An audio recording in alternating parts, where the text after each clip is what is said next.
네, 이 겨울은커녕 갑자기 봄이 온 느낌입니다. 4분기 마이크론 테크놀로지의 깜짝 실적은 반도체 업황에 들이온 겨울론을 불식시켰는데요.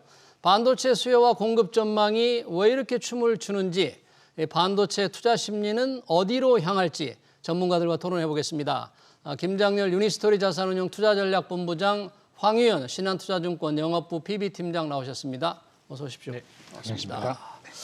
간밤에 마이크론 테크놀로지 반도체 실적을 좀 가늠해 볼 수 있는 풍향계라고 하죠.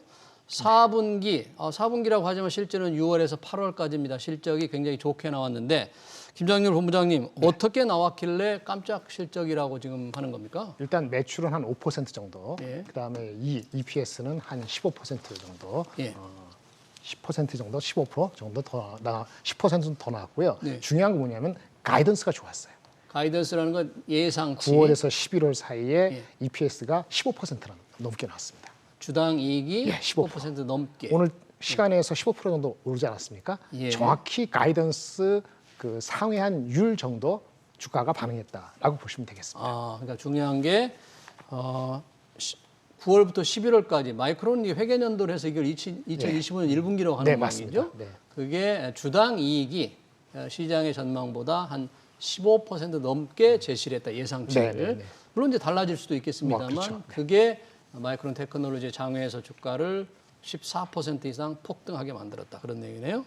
자, 그러면 이제 두 분과 함께 얘기를 나눠보겠는데 황유연 팀장님 어떻게 해서 이렇게 실적이 좋아진 겁니까? 어떤 분야에서 수요가 늘었길래? 일단은 지금 매출액 성장률은 뭐 예상치 작년에 과거에 제시했던 대로는 많이 나왔는데요. 예. 특히 이제 고부가 가치 사업, D램하고 HBM은 사실 올해 실적이 많이 반영되는 부분들은 아직 HBM 쪽은 아니거든요. 근데 이제 그 마감 이후에 가이던스 제시하면서 나온 인터뷰 내용들을 좀 보면 그 DDR5 쪽, 그러니까 DDR5. 최선단 공정에서의 좀 마진율이 많이 높게 나오다 보니까 매출액 성장률보다는 이익 성장률이 굉장히 좀 잘 나왔습니다. 예. 말씀해 주셨던 대로. 그리고 이제 본격적으로 HBM, AI 효과 보는 부분들이 이제 사실 내년 정도 기대를 많이 하고 있는 부분들이거든요. 예. 그렇다 보니까 이제 그 부분에 대한 우려들이 여전히 계속 있었습니다. 최근에 뭐 이제 반도체 겨울에 대한 보고서들 나왔던 것처럼. 보고서. 그렇죠. 네. 근데 이제 그걸 불식시킬 정도로 가이던스를 굉장히 좀 긍정적으로 제시를 했고요. 네. 그 가이던스 제시한 부분들이 말씀 주셨던 대로 이제 향후에 우리가 AI 수요에 대한 이런 부분들을 좀 우려를 불식시키는 부분. 그러니까 사실 4분기 실적 발표가 사실 기대보다는 사실 우려가 많이 있었던 상황이거든요. 그러니까요. 다음 주에 삼성전자 실적 발표까지도 이제 사실 심리가 계속 연장되는 그런 부분들이기 때문에 만약에 조금 안 좋았다라고 하면 정말 시장이 안 좋았을 수 있었는데 어쨌든 간에 실적이 잘 나왔고 제일 중요한 가이던스도 잘 제시를 했죠. 그러면 사실 2025년 제가 생각하기로는 2025년도가 반도체 특히 이제 AI 반도체 산업에서 2025년도가 변곡점이 될 거라고 보고 있거든요. 예. 그러니까 2023년, 2024년도는 우리가 기대감 이런 부분들을 주가가 일단 많이 올라갔습니다. 그리고 실제로 실적이 어느 정도 반영된 부분들도 좀 있고요.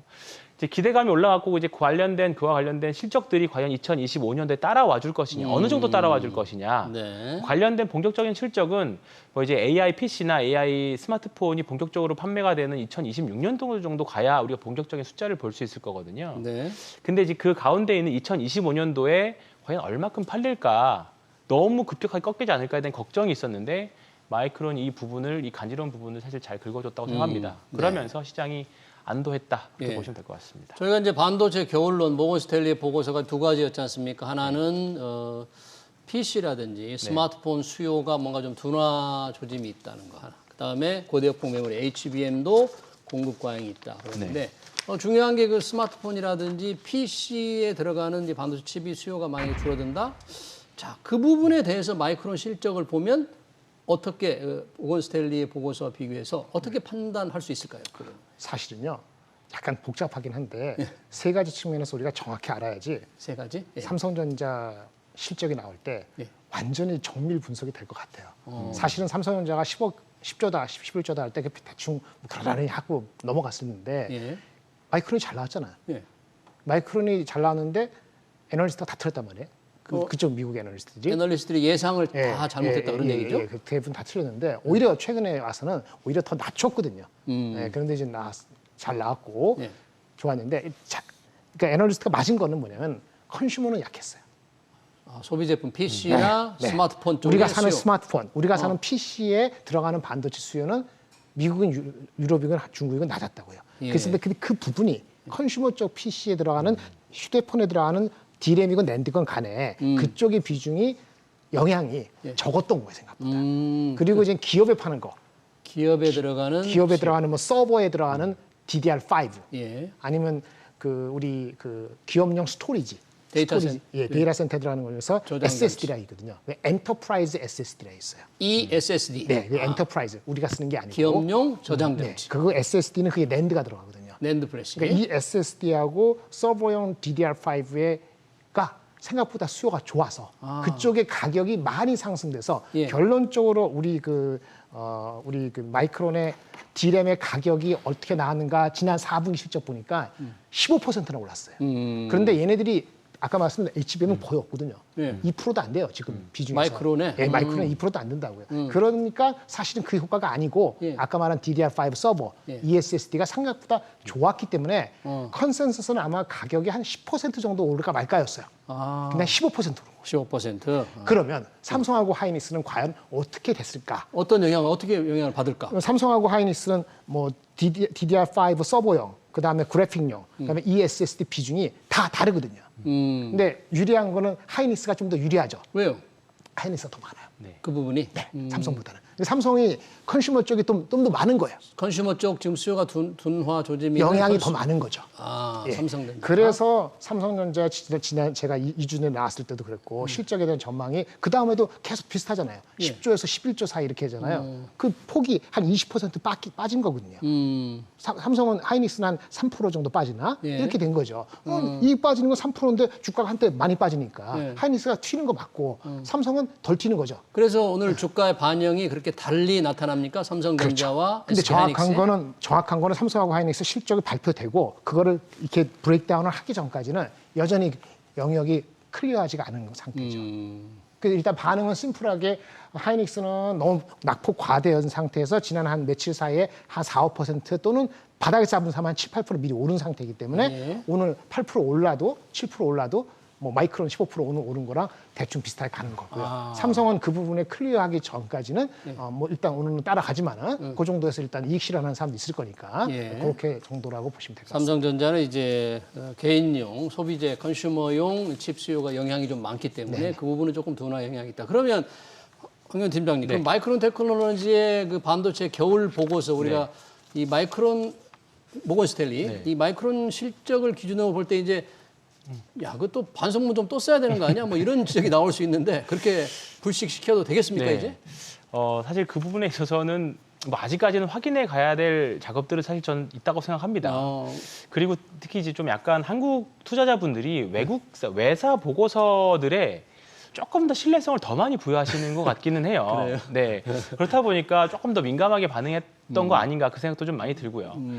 다만 이제 이런 부분에서는 우리가 뭐 향후에 삼성전자 이게 정말 잘 말씀 잘해 주셨습니다. 저도 이번 보면서 좀 배웠는데 조금 더 구체적으로 볼 수 있을 것 같아요. 그러니까 삼성전자는 말 그대로 우리가 2026년도나 가야 되는 그 개인 일반 컨슈머들의 수요가 사실 2025년 말부터나 좀 나오기 시작할 거거든요. PC나 스마트폰.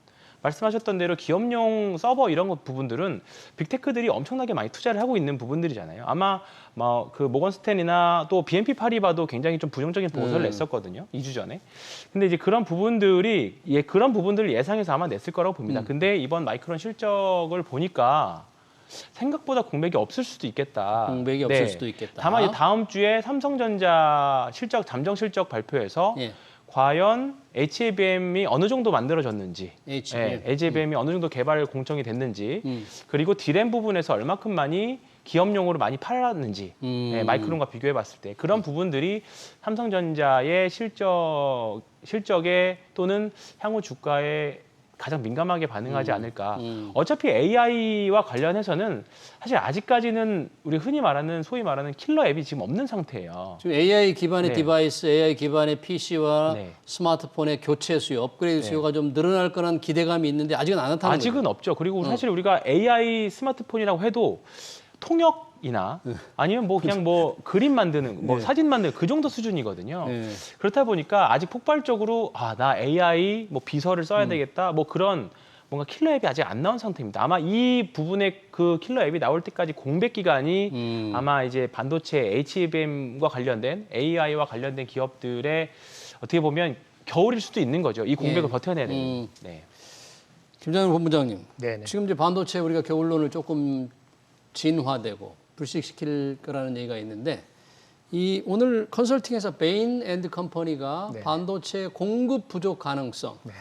수요는 계속 늘어나는데 이 공급망에 문제가 생길 수도 있겠다. 공급 부족 가능성을 좀 예상했거든요. 이 논리는 뭐예요? 의미가 있어요? 그 구체적인 건 없어서 제가 대충 기사는 봤는데요.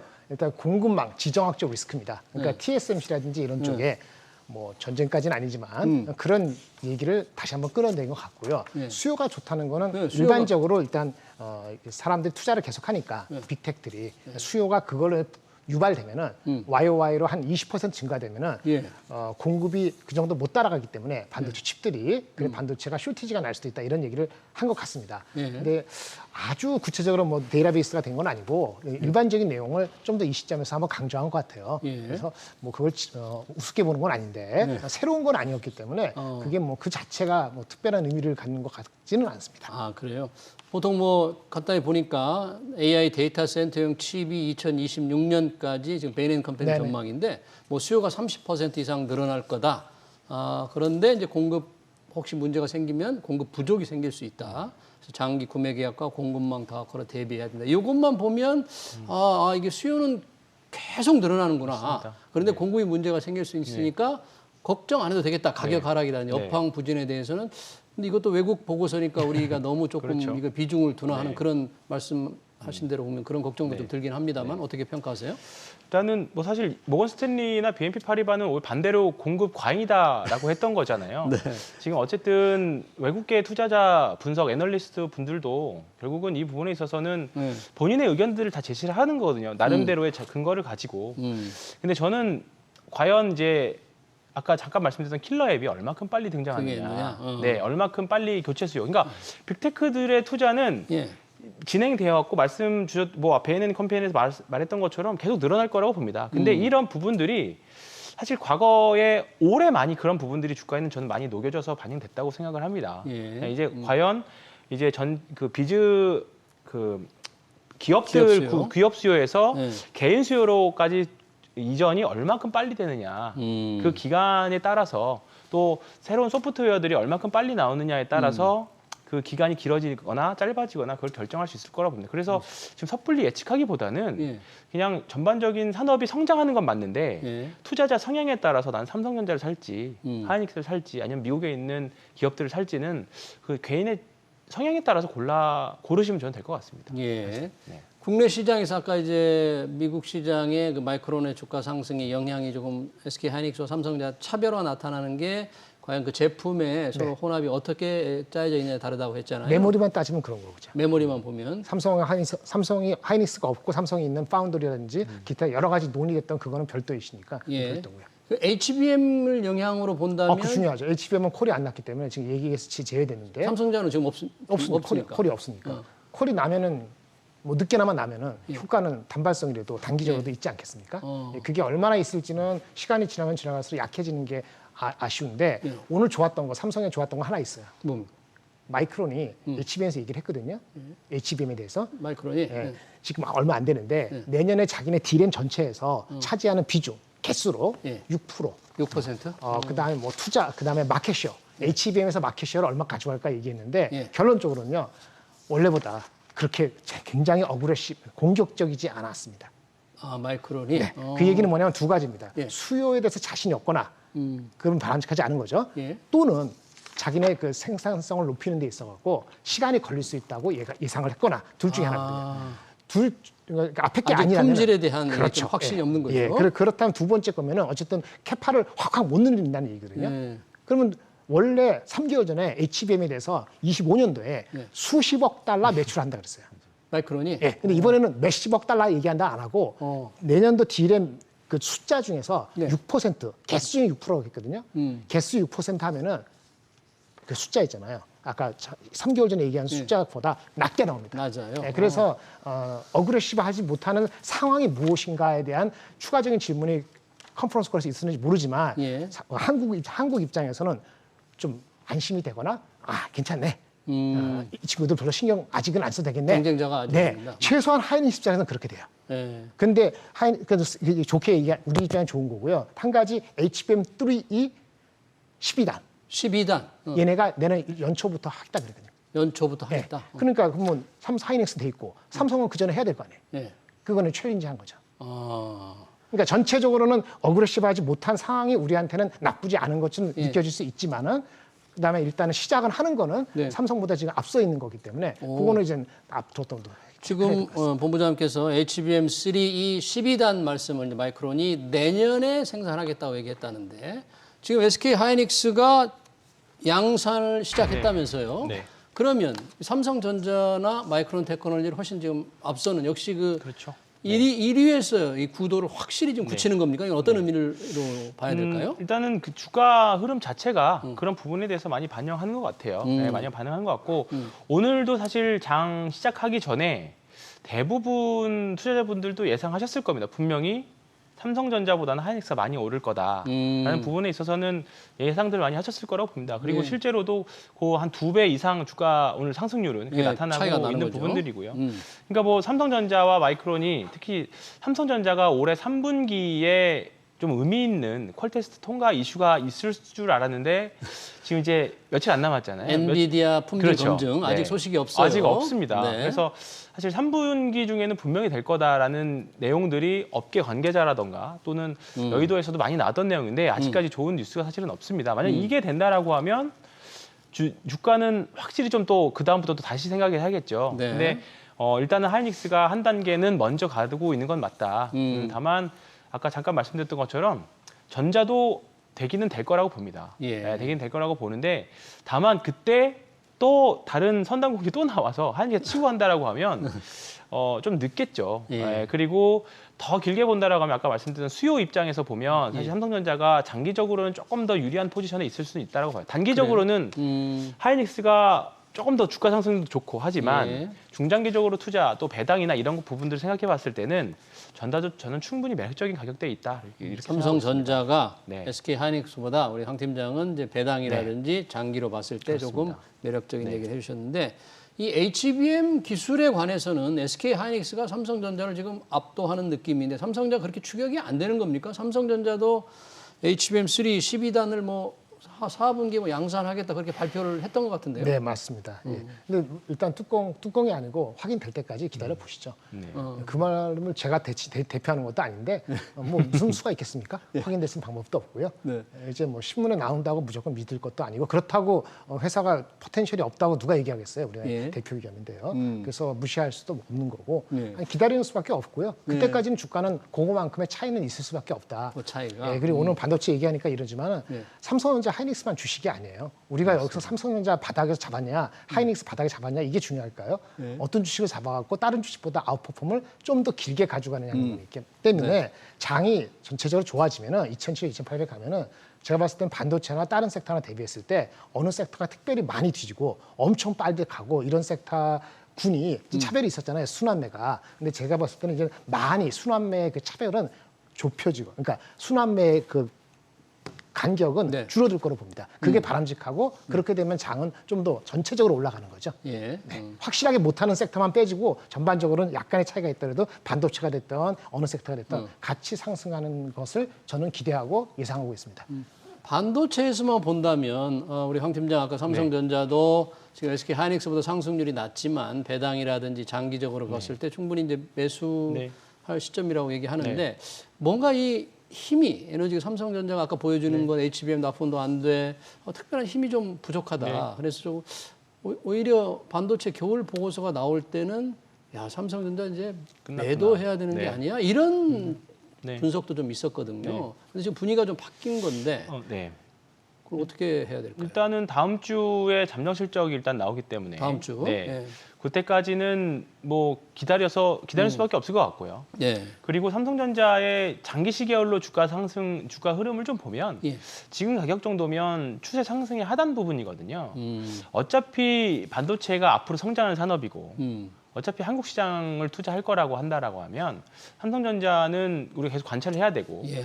외국인들 입장에서 한국은 사실 삼성전자가 가장 대표주인 거잖아요. 예. 그리고 삼성전자가 최근에 외국인들이 굉장히 많이 매도를 하고 있는데 예. 그런 부분들은 결국은 앞서 기인한 그런 부분들일 거예요. 경기에 민감하고 경기에 민감한 나라인데 거기서 또 반도체가 가장 경기에 어떻게 보면 민감한 주식이거든요. 왜냐하면 일반 소비자들 경기가 안 좋으면 전자제품을 안 바꾸기 때문에 그런 부분도 접근법인데 네.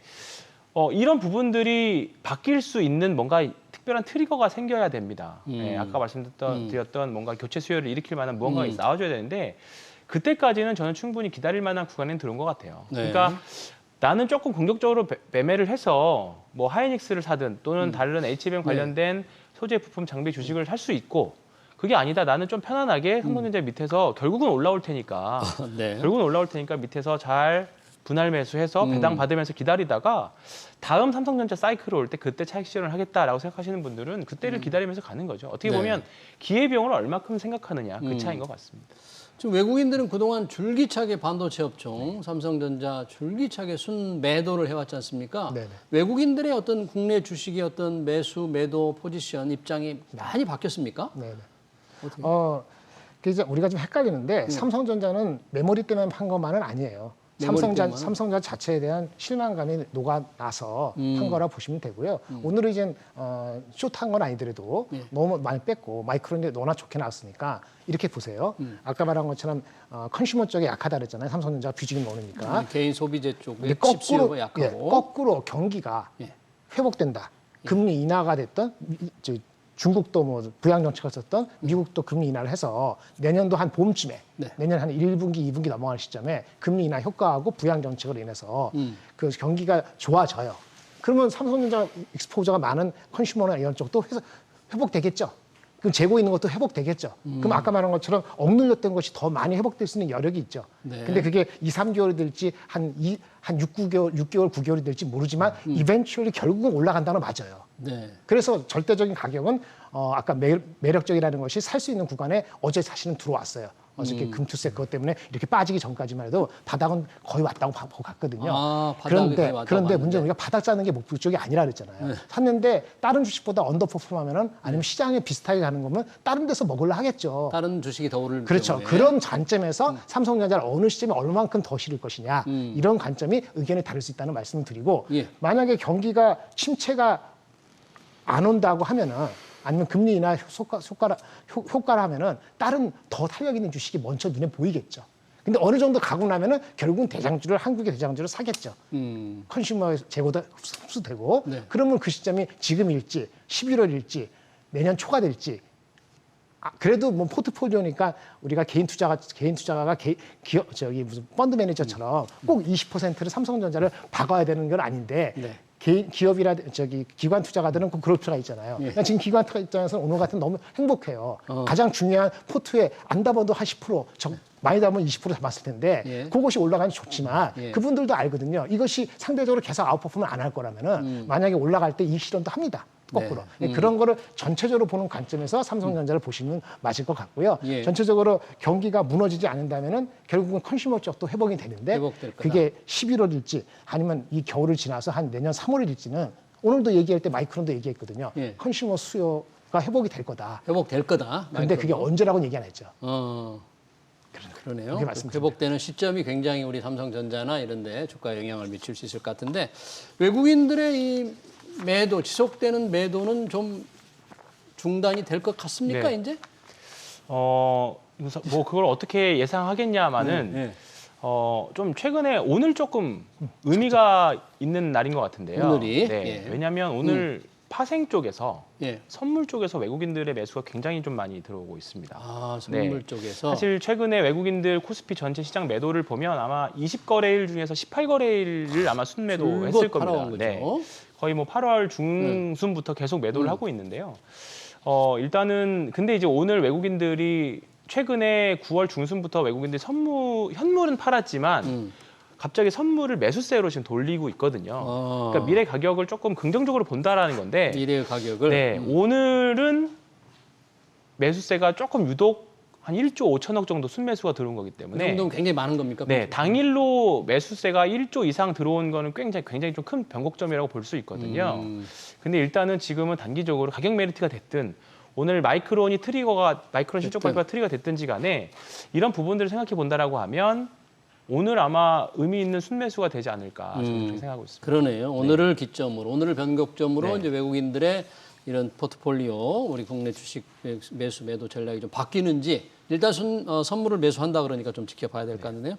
이 마지막으로 지금 인텔 굉장히 좀 어렵습니다. 예전에 반도체 시장의 최강자였는데 뭐 퀄컴에 인수될 수도 있다 이런 보도까지 나올 정도. 네네. 인텔의 좀 미래는 없을까요? 지금 상황을 어떻게 봐야 갑자기 될까요? 인텔 말씀하시는데, 예, 인텔이 결국은 주가가 바닥에서 올랐죠. 일단 구조 조정을 발표하고, 그 다음에 그 전에 8월 5일 날 같이 빠질 때 20몇 프로 빠지고, 예. 구조 조정하면서 또 더 빠지고, 예. 매각한다 하다 빠지다가 결국 퀄컴이 인수 제안을 했다는 얘기가 있고, 그 다음에 또 다른 기업에서 돈을 투자하겠다. 오팔로 뭐 그 회사, 펀드 회사 이런 얘기가 나와서 했는데.